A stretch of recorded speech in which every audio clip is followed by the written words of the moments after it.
La porte du vaste manoir de San Francisco se referma lentement derrière Daniel Harrison. Cet homme, à la tête d'une des plus grandes entreprises de construction de la côte ouest, avait tout pour être heureux. Fortune, influence, respect. Pourtant, au moment précis où il franchit le seuil de sa demeure, il ressentit une vibration étrange, une excitation subtile mêlée à un sentiment d'absence. Ce jour-là, il avait annulé toutes ses réunions sans réelle explication. Les dossiers pouvaient attendre. Quelque chose, d'invisible mais puissant, l'avait poussé à revenir chez lui. La maison baignait dans une lumière douce. Les rayons du soleil filtraient à travers les grandes baies vitrées et glissaient sur les murs clairs. L'air était imprégné d'une senteur délicate de café chaud, de vanille et de savon pour bébé, une combinaison inattendue qui réveilla en lui des souvenirs endormis. Alors qu'il déposait ses clés sur la console du hall, un son cristallin le fit s'arrêter net. C'était un rire d'enfant, sincère, pur, presque oublié.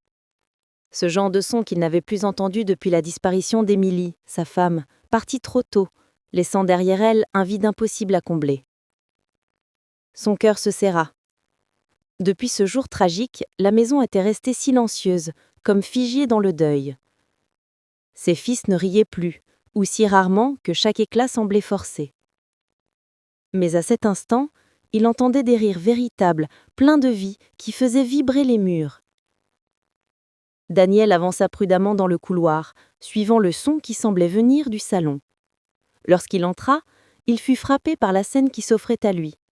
Ses trois garçons, Ethan, le plus grand, sérieux et réservé, et les jumeaux Alex et Luc, inséparables et turbulents, jouaient au sol, entourés de jouets et de figurines. Une jeune femme était avec eux. Elle avait les cheveux bruns attachés en un chignon un peu désordonné et portait une simple robe claire qui laissait paraître une douceur naturelle. Elle riait avec les enfants, les aidait à remettre leurs costumes de chevalier et encourageait leurs batailles imaginaires. Daniel resta immobile, incapable de détourner le regard. Ce qu'il voyait semblait presque irréel. Ces enfants, depuis tant d'années enfermés dans le silence du chagrin, souriaient. Ils riaient vraiment. Il sentit un frisson lui parcourir le dos, comme si la vie elle-même venait de réapparaître dans cette maison qu'il croyait condamnée à la mélancolie. Lorsque la jeune femme leva enfin les yeux vers lui, elle sursauta légèrement, gênée de ne pas avoir entendu arriver. Mais avant qu'elle ne dise quoi que ce soit, les enfants s'élancèrent vers leur père en courant, se jetant dans leurs bras, heureux et bruyants. Daniel les serra contre lui, bouleversé. Et tandis qu'il relevait la tête, son regard croisa celui de la jeune femme. Elle semblait sur le point de s'excuser, mais il lui sourit simplement. Il venait de comprendre que cette présence nouvelle, cette chaleur soudaine, portait un nom, Laura Woods. À cet instant précis, il sut qu'elle avait apporté bien plus que son aide à ses enfants. Elle leur avait rendu quelque chose qu'ils croyaient perdu à jamais, la joie de vivre. Les jours suivants, quelque chose changea imperceptiblement dans le manoir Harrison. Là où régnait autrefois le silence et la solitude, on entendait désormais des éclats de rire, des pas précipités dans les couloirs, des voix d'enfants qui se chamaillaient joyeusement. Les rideaux restés tirés pendant des années furent ouverts, laissant entrer la lumière du matin. Daniel, d'abord spectateur discret, se surprenait à rester de plus en plus souvent à la maison. Lui qui passait ses journées dans les bureaux de son entreprise, entouré d'hommes en costume et de chiffres froids, découvrait à nouveau le son des choses simples. Le bruit d'une tasse posée sur la table du petit déjeuner, le souffle léger d'un enfant endormi, les pas rapides de Laura dans la cuisine. Laura n'avait rien d'extraordinaire, et c'était justement ce qui la rendait unique. Elle ne cherchait pas à impressionner, elle ne jouait aucun rôle. Elle vivait avec une sincérité désarmante. Le matin, elle préparait le repas avec les garçons, leur apprenant à couper des fruits, à ranger leurs affaires, à partager les tâches. L'après-midi, elle organisait des jeux dans le jardin, ou lisait des histoires à voix haute dans le salon, sa voix douce apaisant même les plus grands. Daniel l'observait souvent à distance, fasciné par cette simplicité qui contrastait tant avec le monde qu'il connaissait. Il s'était habitué à la superficialité des sourires d'affaires, aux promesses creuses, aux dîners formels. Mais avec elle, tout paraissait vrai. Parfois, leurs regards se croisaient. Rien n'était dit, mais dans ce silence naissait une reconnaissance mutuelle, celle de deux âmes abîmées qui retrouvaient doucement le goût de la vie. Un soir, après avoir couché les enfants, Daniel descendit dans le jardin. Laura était assise sur le banc de pierre, les yeux levés vers les étoiles. Il hésita, puis s'assit à côté d'elle. Un long silence s'installa, ponctué seulement par le bruissement des feuilles. « Vous avez réussi à les faire rire », dit-il enfin, la voix un peu rauque. « Ce sont eux qui m'ont fait rire », répondit-elle simplement. Il tourna la tête vers elle, surpris par la simplicité de sa réponse. Aucune prétention, aucune fausse modestie, juste une vérité sincère. À partir de ce soir-là, Daniel sentit une transformation s'opérer. Il commença à s'impliquer davantage auprès de ses fils. Il prit le temps de déjeuner avec eux, de participer à leurs jeux, de raconter ses propres souvenirs. La maison, autrefois figée dans la tristesse, retrouvait un rythme, une respiration. Et plus les jours passaient, plus il comprenait que Laura n'était pas seulement une employée, mais le cœur battant de cette renaissance. Elle avait redonné à sa famille ce que aucune fortune ne pouvait acheter. La chaleur humaine, la spontanéité, la tendresse. Peu à peu, Daniel ressentit ce qu'il n'osait pas encore nommer. De l'admiration d'abord, puis de l'attachement, et enfin quelque chose de plus profond, de plus doux, de plus dangereux aussi, l'amour. Mais il n'osait rien dire, car cet amour, il le craignait autant qu'il en avait besoin. Une année avait été passée depuis ce jour où Daniel avait franchi le seuil de sa maison sans savoir que sa vie allait changer à jamais. Le manoir n'était plus le même.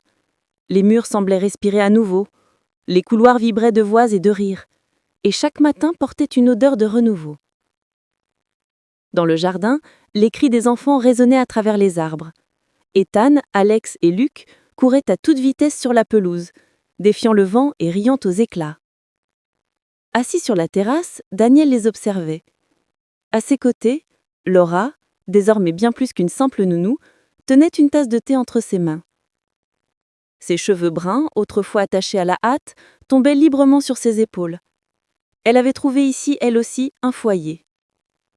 Daniel glissa lentement son bras autour d'elle. Elle tourna la tête, croisa son regard, et lui offrit ce sourire doux et sincère qu'il avait appris à reconnaître parmi mille autres. Ce sourire valait plus que toutes ses réussites passées. Il comprit alors que la richesse ne résidait ni dans les contrats signés, ni dans les tours d'acier qu'il avait construites à travers le pays, mais dans la lumière d'un regard et le rire de ses enfants. Leur complicité était devenue naturelle. Les gestes s'étaient faits tendres, les silences apaisants. Les enfants, eux, avaient accepté Laura comme une évidence. Pour eux, elle était la présence rassurante, la voix du réconfort, la chaleur qui les guidait. Daniel, en la regardant, mesurait tout le chemin parcouru. Il avait redonné une âme à sa maison, mais c'était elle qui avait redonné une âme à sa vie. Un soir d'été, alors que le ciel s'embrasait de rouge et d'or, Daniel invita Laura à marcher avec lui dans le jardin. Les enfants jouaient encore un peu plus loin. Et s'arrêta près du grand arbre, celui qu'il avait tempé le jour de sa première réussite professionnelle, et dit calmement : « Avant, je pensais que le bonheur se construisait comme une maison, solide, coûteuse, monumentale. Mais j'avais tort. Le bonheur, c'est ce que vous avez apporté ici, sans rien promettre, sans rien réclamer. » Laura resta silencieuse un instant, puis posa sa main sur la sienne. « Vous savez, Daniel, on ne répare pas une maison en ajoutant des murs. On la répare en y remettant de la vie. Et vos enfants, eux, n'ont jamais cessé d'espérer que vous reveniez. » Ces mots le frappèrent en plein cœur. Il sut alors qu'il n'avait plus rien à prouver au monde. Tout ce qu'il cherchait depuis des années se trouvait là, devant lui. La paix, la tendresse, l'amour.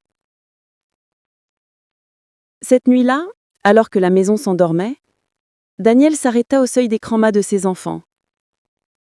Il observait leurs visages endormis, leurs sourires paisibles. leurs mains encore tachées d'herbe et de bonheur. Il sentit envahi d'une gratitude profonde. En redescendant, il trouva Laura dans le salon, rangeant quelques jouets. Il s'approcha sans mots, posa une main sur son épaule. Elle se retourna, et il vit dans ses yeux l'Umi ce qu'il cherchait depuis tant d'années. « Merci », murmura-t-il. Elle sourit simplement, et dans ce sourire, il y avait la promesse d'une nouvelle vie. Le manoir de San Francisco, autrefois si froid, abritait désormais une chaleur que rien ne pouvait éteindre. Daniel comprit enfin que la vraie valeur d'un homme ne se mesure pas à ce qu'il possède, mais à l'amour qu'il attend lorsqu'il rentre chez lui.